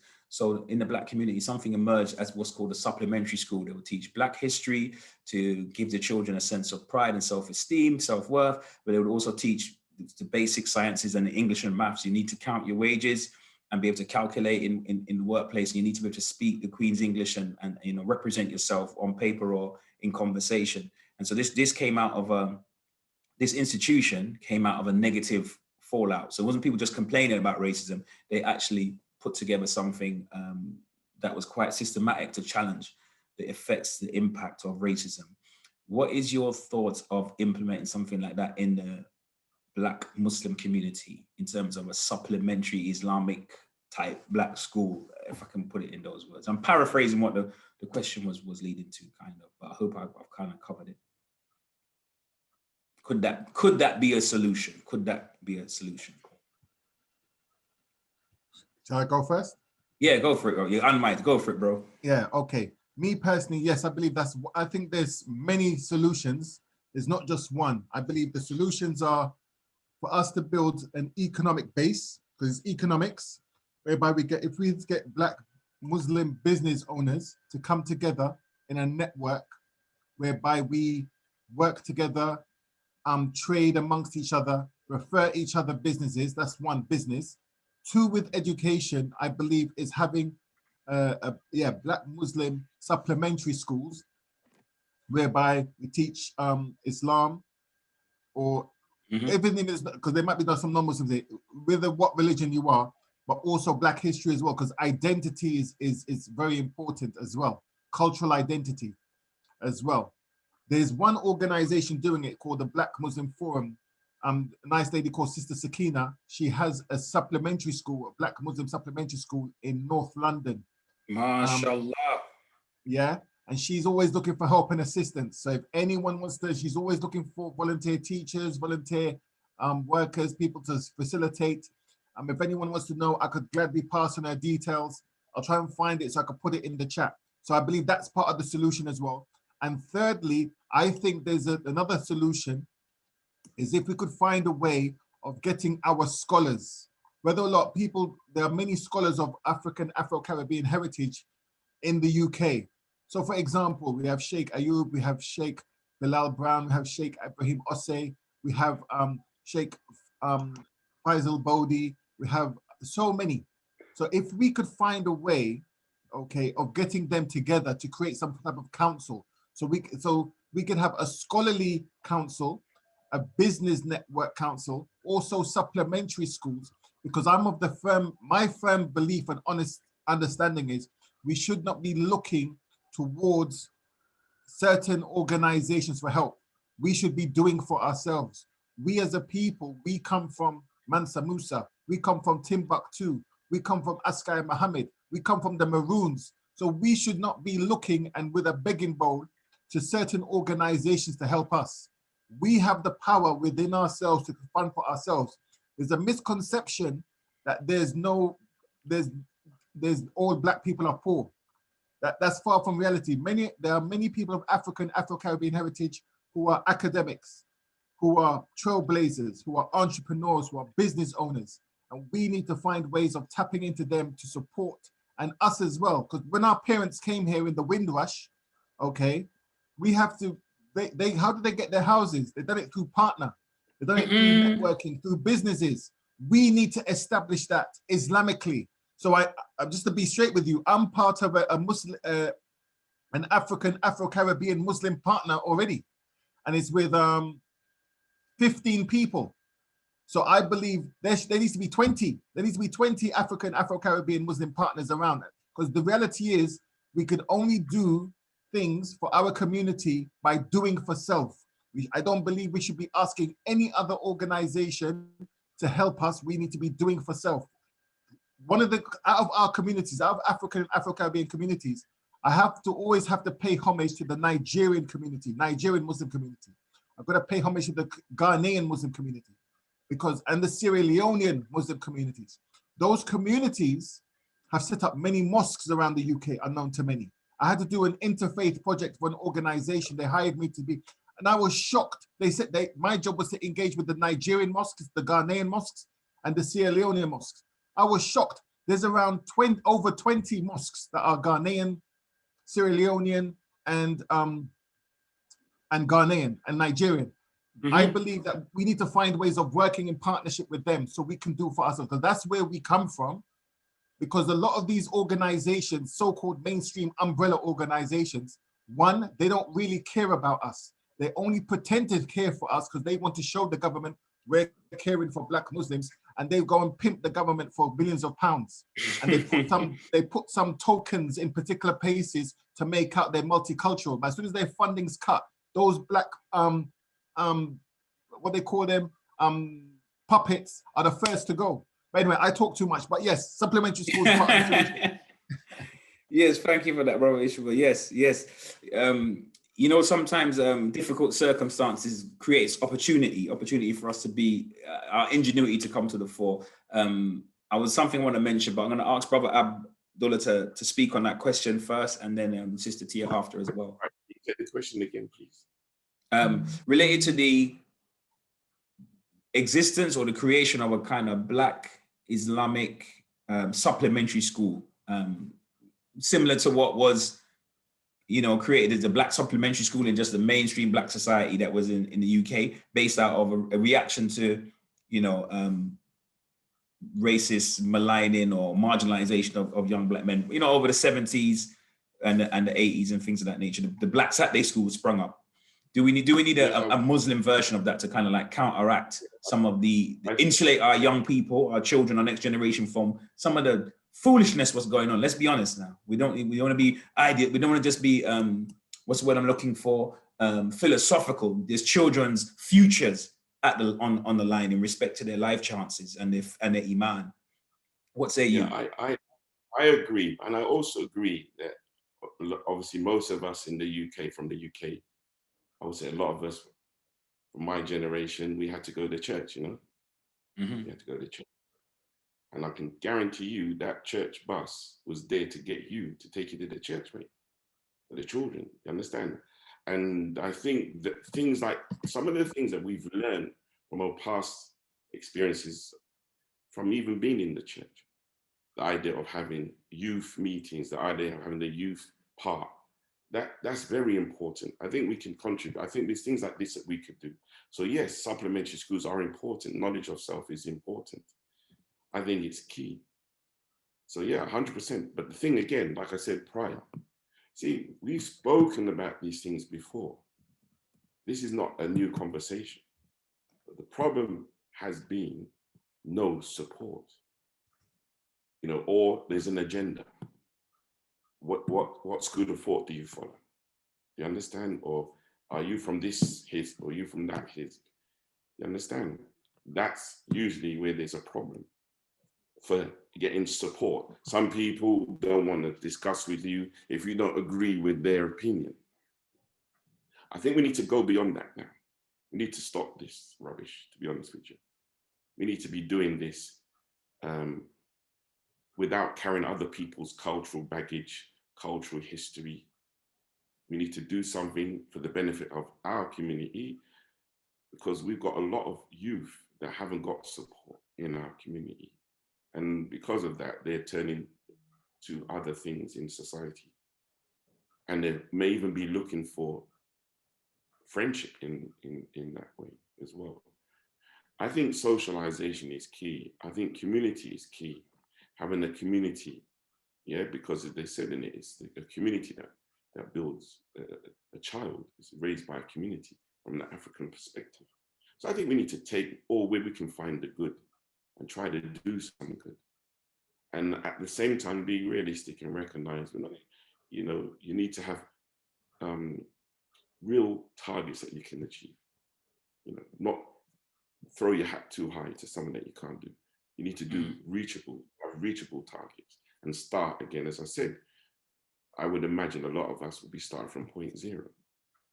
And I think once you show that you're being productive, once you show that you can actually do what you said you can do, once we start producing Muslim youth who can contribute intellectually, can contribute economically, you know, think about, as you said, entrepreneur skills. Look, I was just yesterday invigilating an exam, and the exam was entrepreneur skills, specifically entrepreneurship, pushing the youth to become or think entrepreneurs. If you don't put ideas into a child, he's not going to just think of them like that. We need to make these children, you need to get children, the children are the next generation, or the youngsters in the next generation, and make them believe they can be anything they want to be. We need to counteract the kind of the negative propaganda, the negative stereotyping, and make them to feel that they are not pride in an arrogant sense, but to be pride because they have knowledge of self. And whatever that knowledge is, but they know it about themselves. They know what the history, the Islamic history, and it's not just to look at Islamic history. There's a lot of false history as well, regarding back to the Nubian cultures or African cultures as well. Even today, where we have many African Muslims fighting each other, let alone non-Muslims, yeah? Because of differences. One believes they're of Arab descent, this other one believes that they're better than the people who became slaves, because that's there too. Okay, so let's not just point the finger at the non-white or the other specific Muslim groups. Remember, there's three pointing at us too. We have issues amongst ourselves as well. But like I said, and Ishmael rightly said, there's not one solution, it's multiple solutions. And not one person's going to come up with the multiple solutions. So I think this kind of initiative is to get people's intellectual juices flowing, but also to make it, to actually do something, to work to start something in the community, find like a directory of people who have teaching skills. Yeah, a lot of stuff now is going to be online. So, you know, we can do these things. People have skills. And I think it's about getting in and utilizing the skill sets that are there. As I said to you before, there's no such thing as dead wood, because just having an education doesn't mean that you have skills. Some of the most cleverest people I've met couldn't really read and write, but they were clever. They knew how to make money. You understand? They knew how to go out and graft. And they were millionaires. And they made their money selling fruit and veg. But some of them couldn't, in the beginning, they really couldn't read and write. So find the skills, utilize the skill sets of people, which again, as I said, goes back to the period of Mecca as well. Education is key. but also entrepreneurship is key. So it's a multiple factor. And I think in money, I think even to me, I would even go and say the idea of community banking, like say like the issue of partner, as Ishmael raised up. Well, then what about community banking as well? These kind of issues can actually be dealt with. So I think, you know, there's so many different things. I think there's a lot of people got certain skills, they've got knowledge, it should be utilized and honed in, and then create something from it. All right, thank you for that very comprehensive breakdown there. You mentioned something about the Black church. We have to we can't really forget culture. We know that Islam takes precedent, but even from our culture, if I can use that term, you mentioned the church in the UK. You know, African Caribbean, newly arrived, were Christians, right? And they would attend the regular Anglican churches or churches around the UK. And the pastor would come and visit them and say, "So lovely to meet you, but you know, I wonder if you could love Jesus somewhere else next week, because you know, some of my parishioners are not really quite comfortable with you being here." You know, a very English, quaint, polite way of saying, "Don't come back." And so out of that came the Black church. Somebody's front room, partner money, out the front room became like a little youth club hall. They rent that hall before. Now these are some big institutions that we drive past now. And it's just based on people's, apart from not religious, but belief in community, belief in the brotherhood, belief in themselves, you know, to put together. So we shouldn't shy away. That's still part of our history on one level. Even as Muslims, we could learn something from our own culture. As long as it's halal, there's no reason why we couldn't really implement that. So just thought I'd kind of highlight that, as you'd mentioned about the church. Sister Tia, I wanted to get your feedback about the thought of a Black Islamic supplementary school as well, if you wanted to just share your thoughts. Yeah, I mean, 100% agree with what everyone has said already. There isn't much I could add other than the fact that, you know, as a Muslim woman, sometimes it's hard to have your Black community and your, you know, Islamic sisters as well. And I think that having something like that, it gives you a place, a safe space, where you have both. You have sisters that understand your religion and, you know, what you have to do every day to, you know, fulfill your life, but you also have that, you know, the laughs and the cultural, you know, what you have in common. I mean, sometimes I miss having laughs and, you know, having a good time with my Islamic sisters, because, you know, when you're not from the same culture, it's more difficult to have as many things in common. So I think this would be an amazing space for sisters and brothers all the same. And, you know, if you don't have a community, a Black community around you, where else are you going to go, you know? And that's why people are doing, you know, this and this. I don't know, some sisters are, you know, taking their hijab off because their community is, you know, white ladies who have their hair out all the time and they want to be like that. Or, you know, it works both ways. If you don't have your Islamic sisters there, as a youth, you know, you're going to pick up on the friends that you do have. So I think this would be an amazing place for people to make friends that of the same religion as you. I think it's a really amazing idea. I wish I would have had something like that when I was younger. So, you know, I do agree with it, definitely. You said that you don't think you could add anything, but you've added something I believe very important, because you said friendship, and it kind of made me think about a sense of belonging. Sometimes we gather around education as human beings, or around an economic program or a social political program, but sometimes we just need somewhere where there's a smiling face, where there's friends, where we can go and have bants, and it's halal, and it's just like you feel relaxed in the environment, a sense of belonging. So these could be safe spaces if we have a physical place that they could be used for a community center, a multi-purpose sense, with there's social events as well, because we do need to socialize as human beings. And what better than if we have social events, poetry nights, and different things of that nature. So I think that you did add a really important element to it as well. And I just want to remind everybody that's present, because we've only got about 15 minutes to go, that if you want to put your hand up and verbally ask a question, or if not, if you feel more comfortable to just continue putting them in the WhatsApp group, that's fine. But you can actually put your hand up. I'll call you out. You can unmic and verbalize your question. Second point is, we are at BBIB putting a call out if there are people in the community, those of you who are present, or you know people who are not present, but you're aware of people that have possible skills.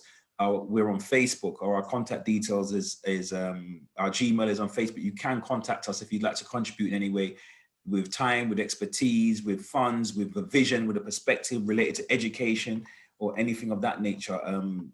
Remember that, each one teach one. We all going to be, part of it in terms of our activity. Not just those who are the pioneers, but then we also need people that are going to support the pioneers. So we are not saying in BBIB we know it all, but we said we took a stand after the death of George Floyd to actually do some house cleaning in the Muslim community and look at anti-Blackness and look at what could be done to improve the outcome, because that's what we're looking for, right? Results and outcome for ourselves and our children. So just wanted to remind you about that. I believe Brother Andrew has a question, so I'm going to ask him to unmute himself and put his question forward. Assalamu alaikum. Wa alaikum salam, Brother Andrew. Alhamdulillah, the sound works.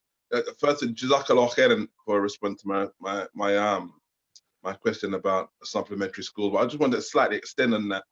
I noticed I've been a school teacher for about 15 years, okay? And when I talk to predominantly, all Muslim kids, all Muslim children, and I had a situation last term with Somali kids who knew nothing about their background, and similar to what happened to us in the 80s, where anything African was made fun of. They were thinking, oh, Somali is this, Somali is that, until I hit them with their own history about Somalia and history of Ethiopia and history of East Africa. And they were there dumbfounded, because they were actually quite happy to resign themselves to thinking their culture is no good, until I actually said to them, listen, no.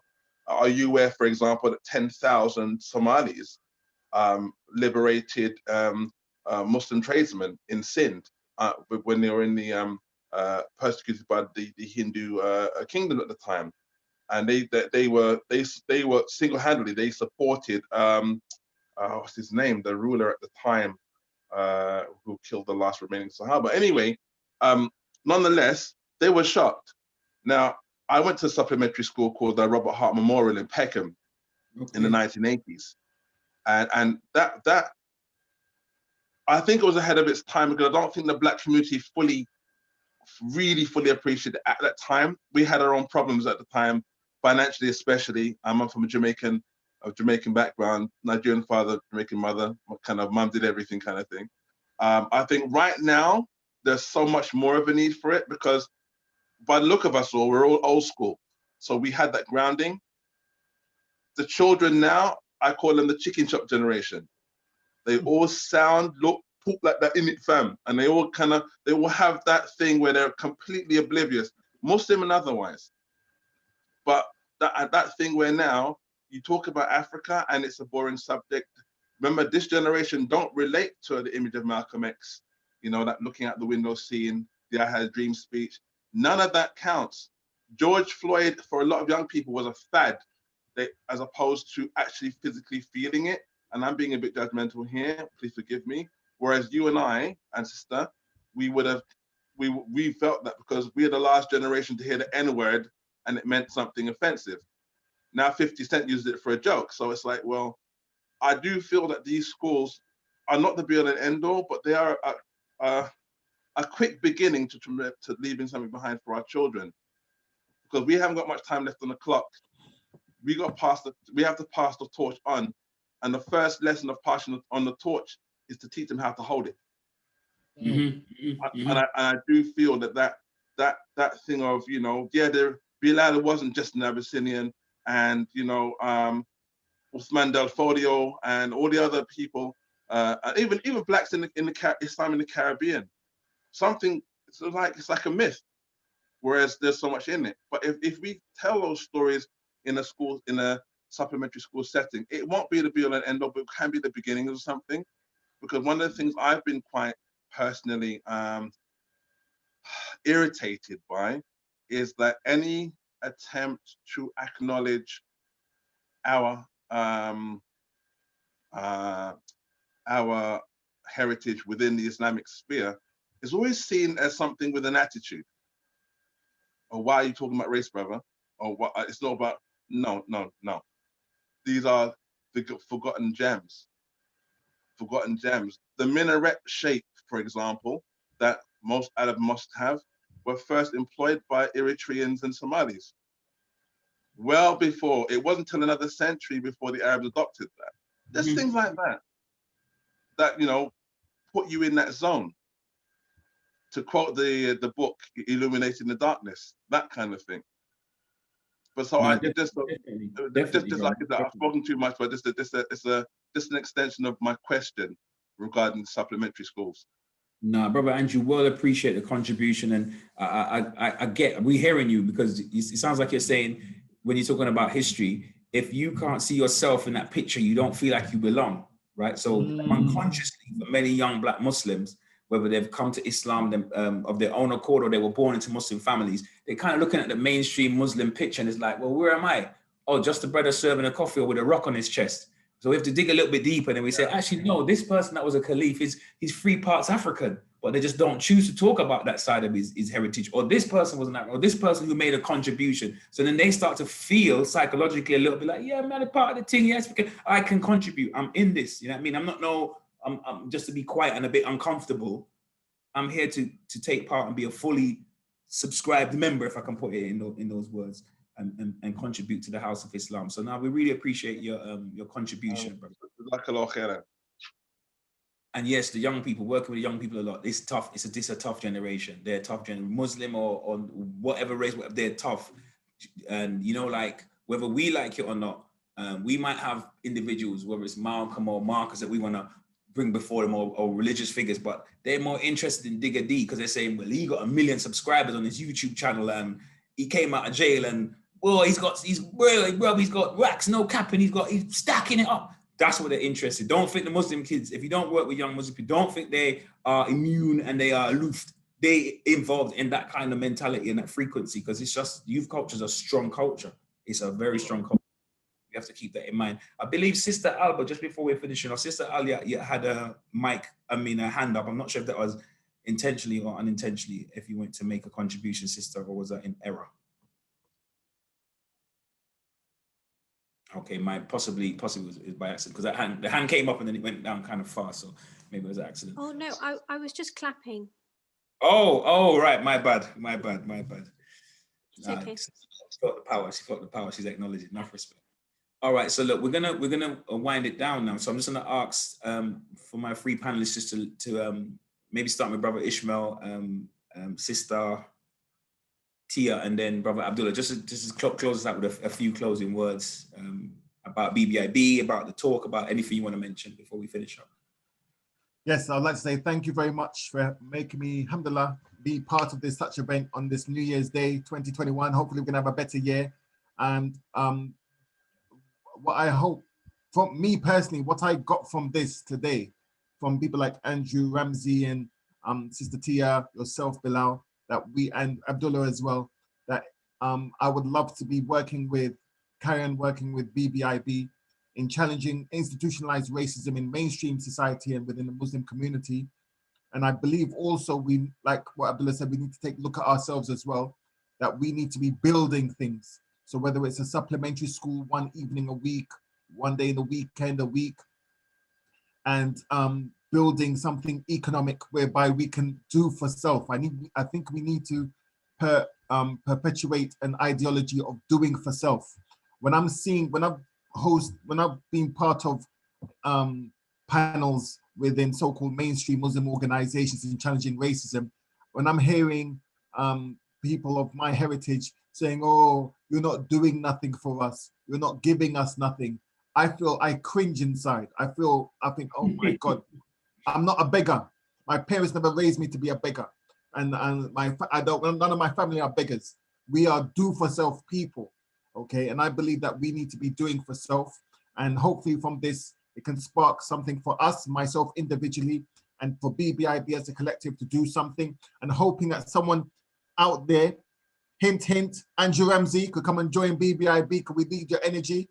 to do something. And that's what I'm going to say. In challenging racism in mainstream society and within the Muslim community, and doing for self for our children, because I'm a father, I've got kids, and I don't want my kids to feel excluded or ashamed to be who they are, and to acknowledge who they are, where they came from, and to feel included within society.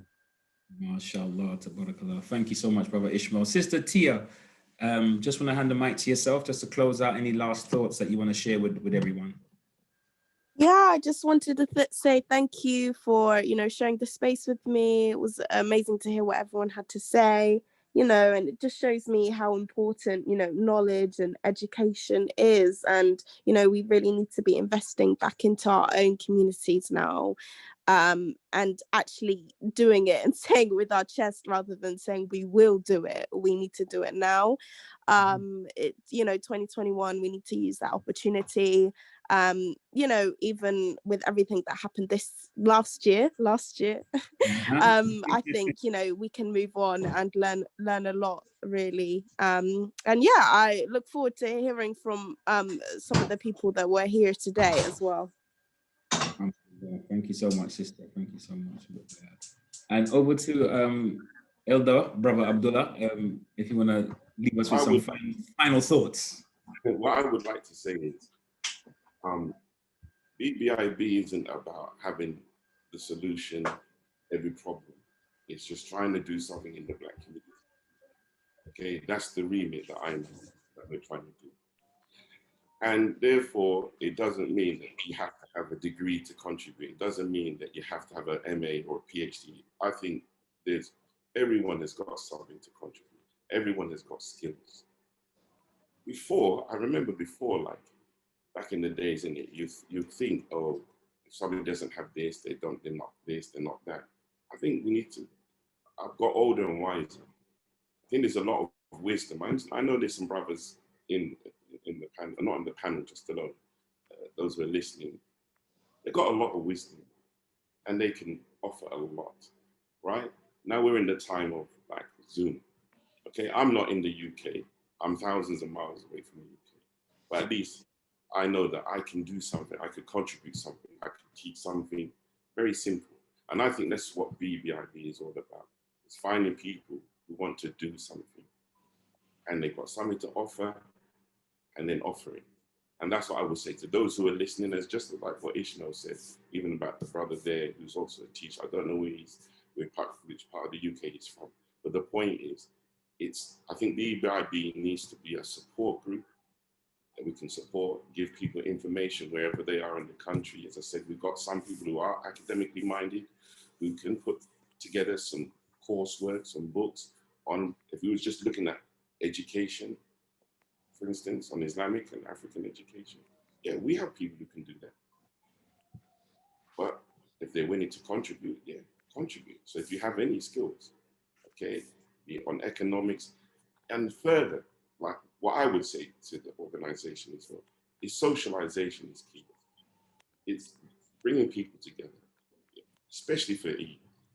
I think hopefully that there's something where you guys can do something so that people, that you can see the faces, like those who may watch this as a recording rather than those who are watching them live.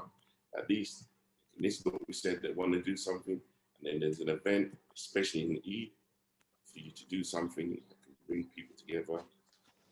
They can meet each other, socialize, build bonds. It's about creating like a web, as I said, and I think the UK has got that ability to do that. And at the same time, to be balanced. We've seen so many times groups come about and they crash. Sisters have good intentions, and their intentions crash. Probably the reason is why, because they might have too higher objectives, or they're bringing in other issues to the argument. For me personally, it's about developing the next generation. For me personally, it's education. They're the next generation. We need to develop leadership, because other communities are doing that.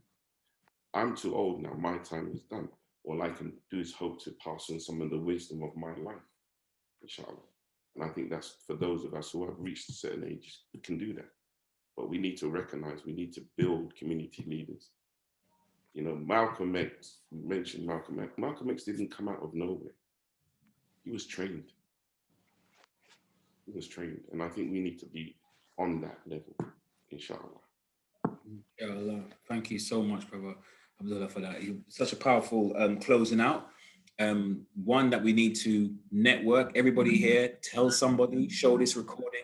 Those of you who watch this eventually as pre-recorded, show this to somebody else. Let's be in the network, whether you can contact BBIB by email or on our social media outlet on the Facebook, but be in contact and let's network, let's come together, let's build. We haven't got all the answers, but we can definitely deal with some of the challenges and that bring around some positive results. And we're going to stay within the bounds of Islam. And just to close out with what Brother Abdullah said, one of our first Shaheed, our great leader, Malcolm X, he didn't pop up out of nowhere. He came out of a system. He was a product of us as a Black people. El Hajj Malik Shabazz, that he eventually evolved into that person, that great spiritual leader and activist. He came out of a system. So producing young kings and queens on that level. And we can do that. We can do that, and we will do that, inshallah, by Allah's grace. So with that, I would have said, if we was in real time, travel safe. We're doing this virtual thing now, so I'll just say, be good brothers and sisters, take care of yourselves. Allah's blessings will be with you all. Assalamu alaikum wa rahmatullah ta'ala wa barakatuh.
All right, let's pause.